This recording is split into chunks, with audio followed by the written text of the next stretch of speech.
Hey guys, welcome back, Maverick here, checking in with another air-to-air refuel video in the, quite frankly, outstanding AV-8B Harrier from Razban.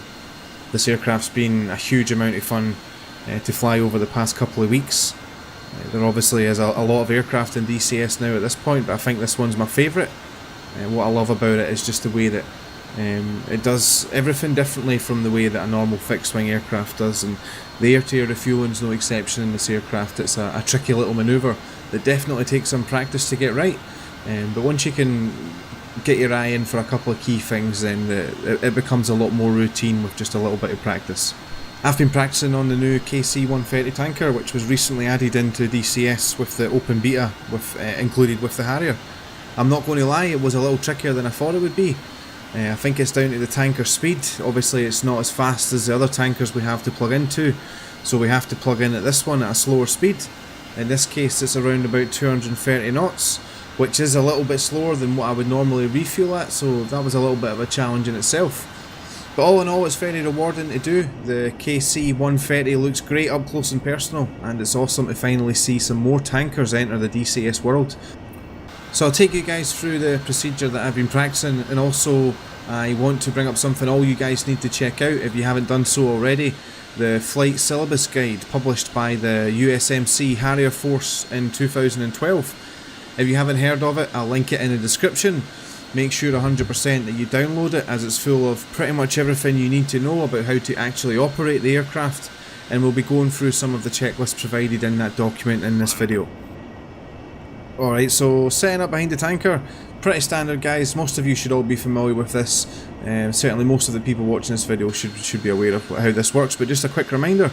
You join the tanker on the left hand side. This is called the observation position. Behind the tanker is known as the pre-contact position, and the right hand side of the tanker is known as the reform area. All three areas are pretty self-explanatory. When you're in the observation area, you're holding formation with the tanker while you're waiting on or observing another aircraft actually refueling. The pre-contact area is where you move to when you get your clearance to actually connect to the tanker, and the reform area is where you reform with your flight after taking fuel, or you reform with the tanker in that area if you're flying solo. Okay, what we'll do is we'll go through the checklist that has to actually be completed before you reach the pre-contact position. So you complete this checklist when you're in the observation area, or when you're actually on your way to the tanker. If you're going to go straight to the pre-contact position, before you actually reach the pre-contact position, you want to have completed this checklist. Alright, so top of the checklist, no surprises really. Master arm switch, we make sure that that's off. Next up is the aerial refueling switch. We make sure that that switch is in the out position, and we check for illumination of the ready light. The probe light, we have that selected as desired for the time of day if we're refueling in day or night. Airspeed is always going to be between 190 and 300 knots. AOA, we're keeping that within safe operating limits. 13 degrees AOA is the maximum. And flaps, we're going to do this in cruise flaps, guys. You always connect in cruise flaps. The use of auto flaps is actually not allowed for the initial drogue engagement. Once you're actually in the basket, then it's permitted to switch to auto flaps, but to be honest, there isn't really any need to ever do that. The aircraft is nice and stable once you're actually connected. I mean, the aircraft's stable in general, so once you're connected, you just have to maintain that stability. There's no need to be messing around with switching flap modes. So flaps in the cruise mode for actually connecting to the tanker, not in auto. AFC, next on the checklist, engaged if desired. Visor, next up, make sure the visor is down in case the probe comes through and hits us in the face. Okay, so that's the aerial refueling checklist complete. Now we'll move on and talk about some of the common errors that the Flight Syllabus Guide from the US Marine Corps lists that pilots make most. Right at the top of the list is attempting to contact in auto flaps. Remember guys, we always want to be selecting the cruise flap mode before we get to the pre-contact position. Number 2 on the list is leaving the speed brake out from the join up. So just make sure as you're going forward guys into the pre-contact position that you just have a quick visual check down on the warning panel to make sure that the speed brake is actually retracted and back inside the aircraft. And number 3 on the list is actually probably the most important one, forgetting to trim the aircraft. This procedure takes an awful lot of trim guys to get right. Obviously once you're in a position where you have a really good trim set, you don't need to be messing around with it too much. You do need to keep trimming as you're taking fuel, but definitely the most important part of getting this procedure right is to make sure that you are trimming the aircraft out. If you're the guy at the back of the tanker that's up and down, up and down, up and down, and you're just fighting it all the time, then you do not have enough trim set up there. So you need to get yourself nice and stable, be kind to yourself, just stop before you get to the basket for a couple of seconds and just invest that time into a little bit of trim just to get yourself nice and level so that you're not having to make any major vertical movements as you approach to connect to the basket. With regards to actually connecting to the basket, I found myself using two different techniques which are pretty easy to remember with regards to cross-checking them with visual reference points. One is very similar to the one that we talked about before in the previous video with lining up the green ready light with the basket and putting that right through the middle. And the second one is actually doing something similar, but actually running the ready light right over the top of the basket and then focusing on maintaining a specific separation between the ready light and the hose as we approach the contact position. So I'll show you these two methods that I've been using here just now. The first one we'll have a look at is the running the ready light across the top of the actual basket itself. So you can see here from the screenshot that we're actually coming in with the ready light right above where it was in the last video, where we put it right in the center of the basket. This time we're actually looking to skim the ready light right on top of the actual basket itself. Marked now with the red line, you can actually see at the top there. This is probably the most important one going forward, because you use this reference point for whichever technique you're going to see in this video. This reference point stays the same. What you want to be doing is lining the carrot up right on the heading indicator, the compass on the HUD there, right in the middle. You want to have that lined up right below the actual tip of the rotor blades on the KC-130 there. You don't want to be too far off from the actual edge. You want it as in line with the edge as possible as you can actually get it, and then just tiptoe in there. Here is a couple of more screenshots, guys, on the visual cues that I'm looking at as we get closer to the basket. The first one you can see here I've marked with the red box, that I'm looking at what the distance is between the ready light and in particular the black box that the ready light sits in. The distance between that and the hose, that little gap there, I'm looking to try and maintain that gap going forward to the point where the basket actually connects with the probe. So you can see in the next screenshot, as the basket's now out of view, we're still looking for that same gap as we're driving forward. We're not climbing, we're not descending, we're just going straight forward, nice and level, maintaining that gap until we actually make the connection and we can plug in and start taking some fuel. And one more thing, guys, that some of you may have noticed already is that our master mode switch is switched to V-stall for this procedure. This is actually something that was recommended through the flight syllabus guide that is linked in the description from the US Marine Corps. Just helps you, give you some more extra information just to process what's going on and keep things nice and steady as you're driving forward. So yeah, make sure you've got that engaged. You also can do it in nav mode. I will play a clip towards the end there with a refuel in the nav mode, just to show that it's not something that's absolutely required. It is just very handy to be in this V-stall mode just to get that extra data on the HUD for what's going on, not only with the engine but with the vertical feet per minute. So here we go at the back of the tanker. We have completed the aerial refueling checklist. We are ready to go. We have the green ready light, our flaps are set to cruise. What we're doing at this point is just putting in some time and energy into the trim, just making sure that we're getting ourselves all nice and lined up so we're not having to make any major adjustments going forward. Looking to line up the center carrot now on the HUD indicator there, right with the tip of the blades of the KC-130. Happy with the lineup. Now we're pushing in just to skim the top of the basket. Trying to hold this position nice and steady. Happy with the light. Driving forward, and we're in.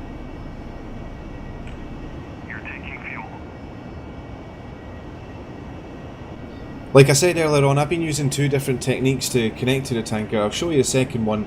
It basically is the same method that we use to connect to the S-3B tanker. The only difference is when you put the ready light straight through the middle of the basket, once you actually go through that point with the ready light, you have to do a little bit of a climb. Not much, just maybe literally probably half a metre or something like that, and then you're in the basket. So I'll show you the screenshots of how I set this up. What I'm trying to do, very similar from the previous video, like I said, is ready light straight through the middle of the basket. And then as we proceed further on, what I'm trying to do then is actually get what we were looking at before in the last method, where we're aiming to be a certain distance away from the hose. I'm aiming to just quickly climb from the ready light going through the middle of the basket up to that point where it's just that little distance there off the top of the hose, and just drive it forward at that distance, and then you're perfectly in for contact as long as you're lined up with the HUD caret is right on the propeller, and you see the distance between the ready light black box and the hose being within that region. Then it's a very good setup, a very good position to be in to actually grab the contact with the basket.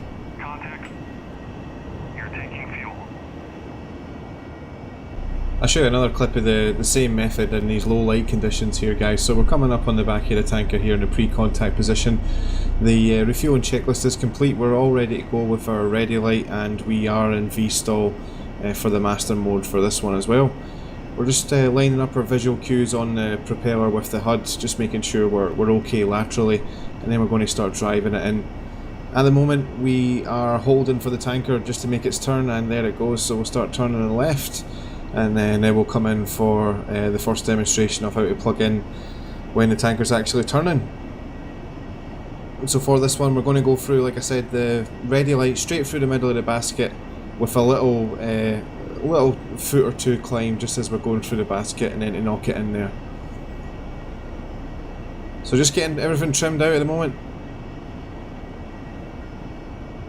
Not in a hurry here, just patience, getting it trimmed out. And then once we're happy with the lineup, which is looking about now, we're going to start driving forward, keeping the visual cues lined, little climb, and we're in.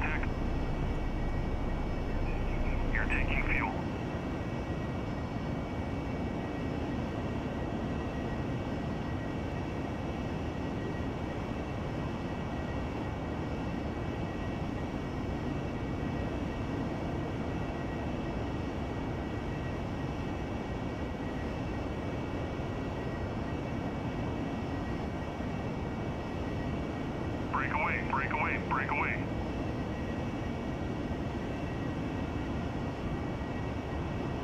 Contact. You're taking fuel.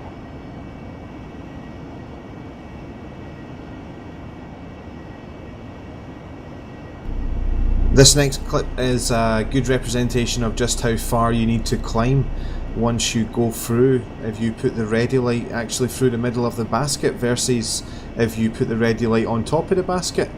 So in this sequence we're going to put it right through the middle of the basket.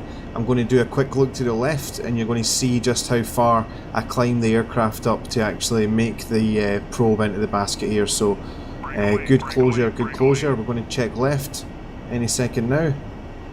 And you see just that little bit of a climb. You see it's just like a 1.5 feet climb after putting the ready light right through the middle of the basket, and then that's you. Unfortunately, if you don't make that little climb, you are going to go right under the basket. So you want to make sure that as you go through the basket with the ready light in the centre, you make that little 1 to 1.5 foot climb to line up the ready light box with the top of the hose to actually make sure you snag the basket and don't go right under it.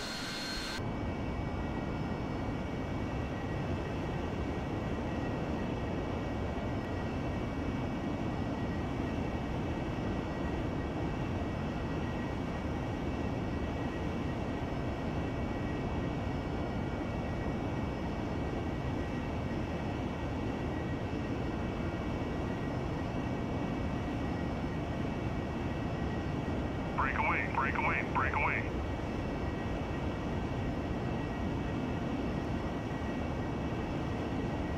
Contact.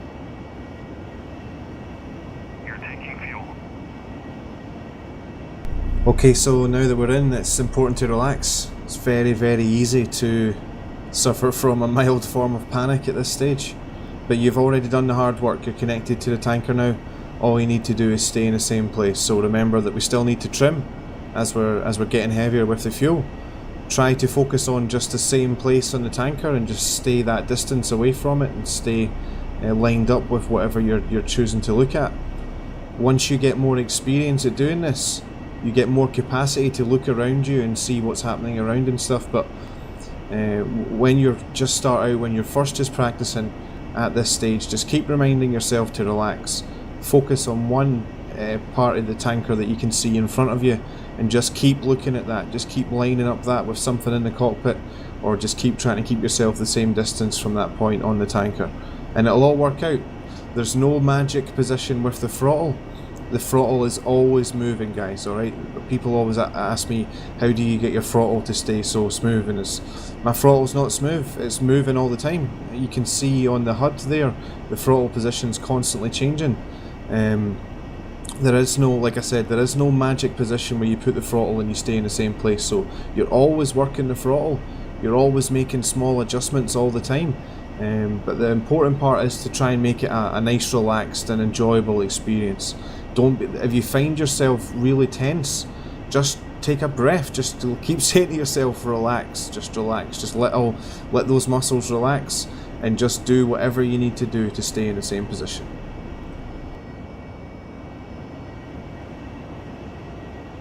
Thanks for watching, guys. I hope you enjoyed it. I hope you learned something, and this is going to help some people with their air-to-air adventures in the Harrier. If you did enjoy the video, please leave a like, subscribe if you haven't done so already. If you have any questions, leave them for me in the comments and I'll try and get back to you as soon as I can. If you do have time, also check out my Harrier Real Sounds Carrier Landings video in the Black Sea. I'll put that video link to the end of this one as well. Check that out. I put some real world Harrier sounds over some DCS footage, and the final product actually looks really good. I'm really pleased with how it turned out. But anyway, I'll catch you guys next time. Thanks again for stopping by, and happy vertical landings. Take care. Bye bye.